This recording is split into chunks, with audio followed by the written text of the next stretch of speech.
সুপ্রিয় দর্শক শ্রোতা, আজকে আমি আল ইসলাম আপনাদের শোনাবো ইন্ডিয়ার লোকসভা নির্বাচনের কথা।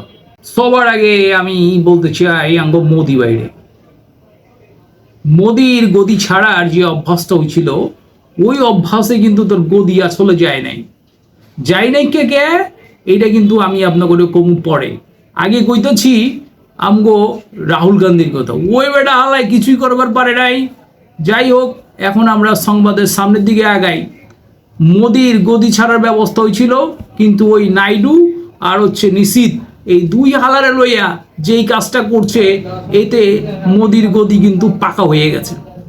সামনের দিকে আমরা আগাইতেছি, মোদির গদি মনে হয় আবার নতুন করে শুরু হইতেছে।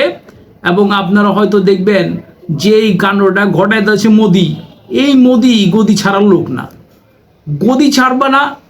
এই মোদির গদি মনে হয় আঠার মতো লেগে গেছে। ও হইল নাইডু আর নীতিশরে এমনভাবে ধৈর্য বইছে, কোনোভাবেই ছাড়ব না। আর রাহুল তো আমার মনে ইনোসেন্ট পোলা, ও তো কিছুই করবার পারে নাই।